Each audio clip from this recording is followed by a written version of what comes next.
रूस को घेरने के लिए नाटो ने भी अपने स्तर पर बड़ी तैयारी कर ली है। आर्कटिक में नाटो की सेना के लिए ट्रेनिंग सेंटर बाकायदा तैयार किया गया है। एक साथ हजारों सैनिकों की यहां पर ट्रेनिंग होगी।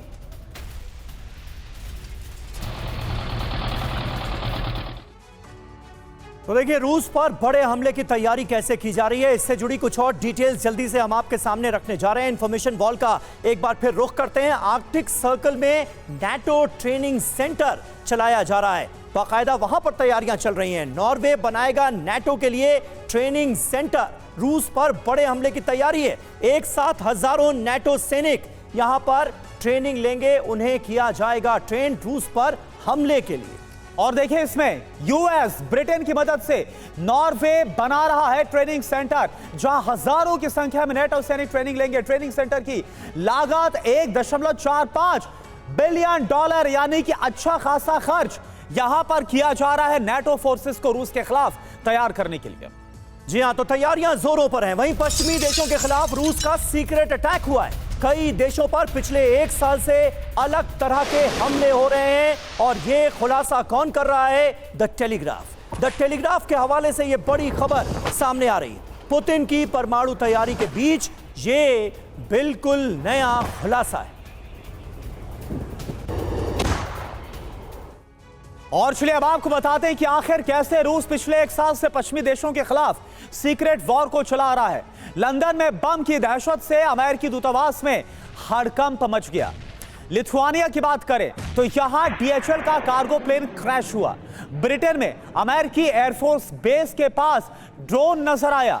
तो वेल्स की बात करें, यहां पर हथियार बनाने वाली फैक्ट्री में बड़ा धमाका देखने को मिला।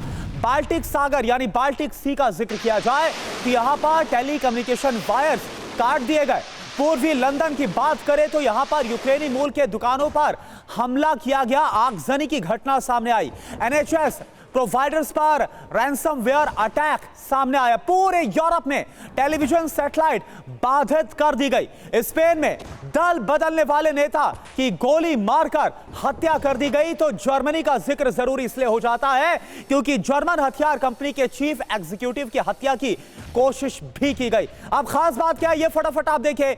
पश्चिमी देश यूक्रेन की लगातार मदद कर रहे हैं। रूस पश्चिमी देशों को दहला रहा है। और देखिए एक और बड़ी खबर, यूक्रेन में रूस का विनाशक हमला हुआ है। यूक्रेन का नोवो अलेक्सेवका में ड्रोन अटैक हुआ है। यूक्रेनी सैनिकों पर ड्रोन से हमला किया गया। बख्तरबंद वाहन टैंक पर अटैक को अंजाम दिया गया। रूसी हमले में यूक्रेन को भारी नुकसान पहुंचा। ये देखिए आप।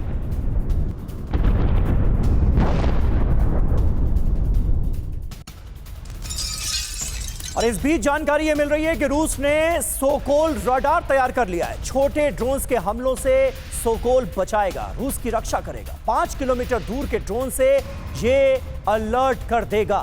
तो ड्रोन हमले निश्चित तौर पर एक बड़ी चुनौती बनते हुए नजर आ रहे हैं और उसकी काट ढूंढ ली है रूस ने सोकोल रडार तैयार करके।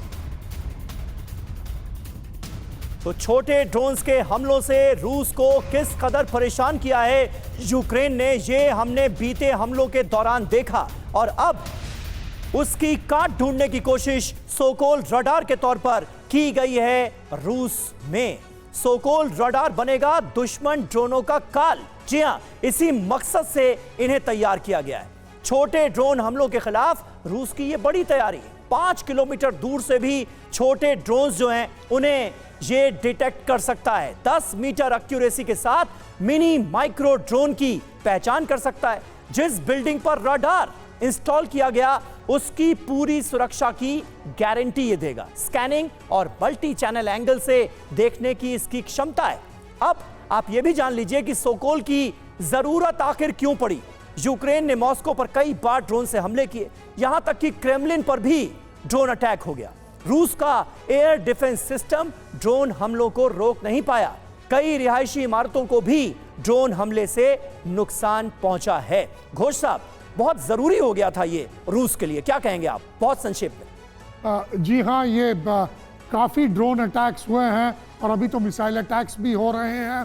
तो ये बहुत ज़रूरी है कि हाई डेफिनेशन रडार्स जो इतने रेंज के नहीं हैं, शॉर्ट रेंज के हैं, वो इस्तेमाल किए। और एक जैसे कहते हैं लेयर डिफेंस मॉस्को के इर्द गिर्द रखे। उनका है वैसे एयर डिफेंस सिस्टम, लेकिन ये ड्रोन्स के मुकाबले में ये कुछ वो नहीं करते। तो ये तो मैं मानता हूँ। लेकिन और एक बात कहना चाहता हूँ, ये परमाणु ये वॉरहेड्स के बारे में जैसे कहा गया कि रूस के पास कुछ 4000 वॉरहेड्स हैं, यूएस के पास भी ऐसे हैं। तो ये है कि पूरे पृथ्वी को इतने सारे वॉरहेड्स नहीं चाहिए दंश करने के लिए, पूरा एकदम विनाश करने के लिए। कुछ 3 या 4 वॉरहेड से ही हो जाएगा। तो अगर आपके पास 1000 हैं, 2000 हैं या 10,000 हैं, इसका कुछ ज्यादा फायदा नहीं होता है। बिल्कुल, यानी सर जो इंडिकेशन है वो चाहे नेटो की तरफ से हो या फिर रूस की तरफ से हो, वो कुछ अच्छे नहीं मिल रहे हैं। क्या एक बड़ा विनाश ये दुनिया देखने वाली है, झेलने वाली है, ये अपने आप में एक बहुत बड़ा सवाल है।